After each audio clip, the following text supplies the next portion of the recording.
Hello, my name is Jacques to your beauté, and I am the famous fitness instructor that focuses slowly on the glorious glutes.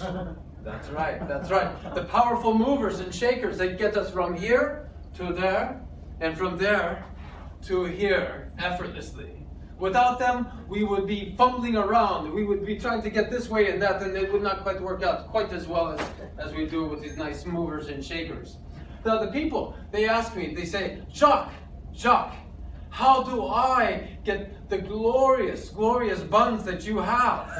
And I tell them, if you want the apple bottom that I have, the solid steel buns, you can join my membership. And for $97.53 a month, you too can have the buns of an Adonis or a beautiful goddess. And they tell me, but Jacques, how can you help me?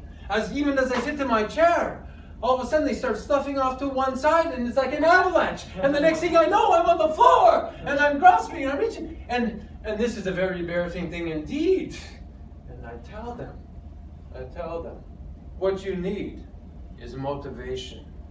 You need to be motivated. You needed something that is so inspiring that no matter what happens, you will succeed. And I tell you what, I show you exactly what to do. This here always works. Now, one of the things that I am most famous for is combining things that people would never consider. We shall do this today. Today, we shall combine the glorious squat. Love the squat. We shall combine the 20-pound kettlebell and this cute litter of puppies. Because everybody loves a puppy, yes. Oh, look at them, we're going to squirm. Yeah. So what we shall do, you just stay there, you stay right there, we come back, no worries. What we shall do is to pay attention. We shall pay attention, yes, pay attention.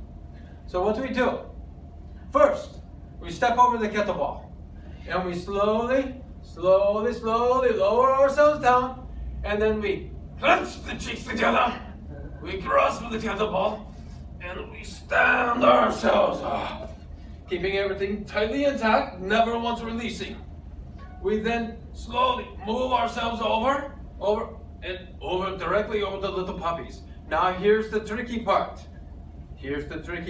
We must always keep that kettlebell tightly in our grasp. We cannot subject our puppies to any kind of danger.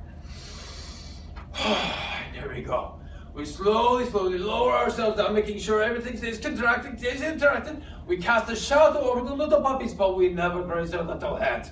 And we bring that back up, and we lower ourselves back down, keeping everything constricted, and we repeat over and over again until it comes to the point where we are concerned for the puppy's safety. Only then do we move ourselves over to the side and we discard our kettlebell. You, here, catch. Oh, good. I signed that for you later. See, no puppy hurt, everybody is fine and dandy. We'll get you later. So, what it really comes down to is finding that motivating factor. That thing, that overwhelming thing that no matter what, we shall be able to achieve what our goal is. Thank you, and adieu. Now, friends and Toastmasters guests, one of the things about being a business leader is truly being able to step past the bounds that most people find comfortable. Is being able to find a way to be able to incite their imagination and their motivation to be able to do a job far and beyond that they've ever conceived. Now, one of the best ways to be able to do that is to be able to actually step into their mindset, to be able to perceive things from the way that they derive their world around them. And what would it be like for you if you were to actually step into your customer's mindset when they walk in, and to be able to know exactly what it is that they're looking for when they come into your business?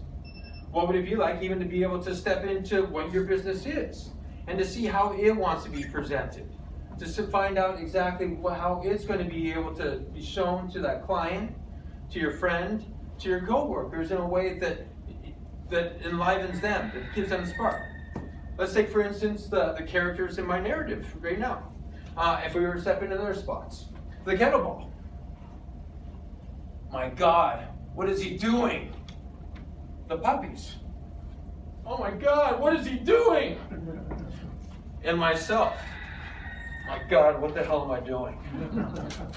Now, this may not be the best example for a business, but at the same point, it gives you an idea of when you're able to look at things from a different narrative, when you're able to actually step into their place, it gives you a different viewpoint.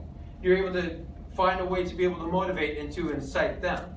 Now, one of the ways that I've found best to be able to do that is to actually go through comedy improv classes.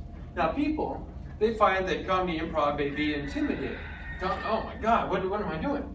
But the truth is that instead of learning improv, we're actually unlearning. We're unlearning the habits of rigid thinking, of not being able to laugh at ourselves, to just be able to find humor in the world, and just being able to step out of the boundaries that have formed up all around us throughout our life. So, stepping back into there, I'm going to come back around in that direction.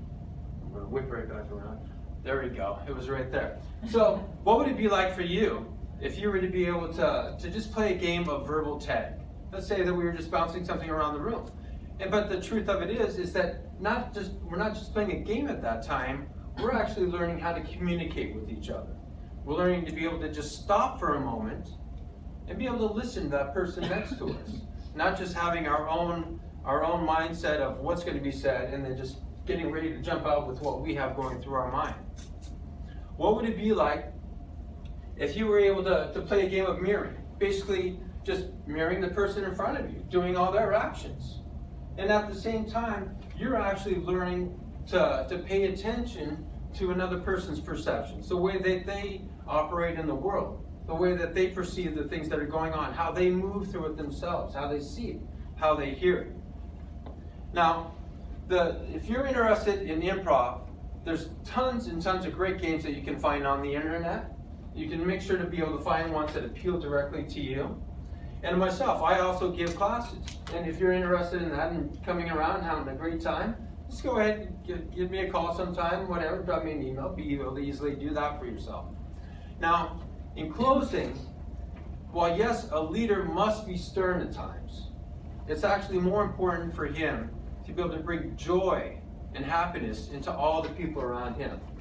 So one of the easiest ways to do that, once again, learn improv.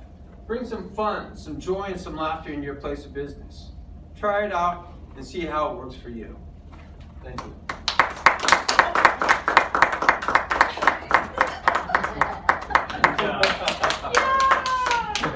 Vote for President Ron!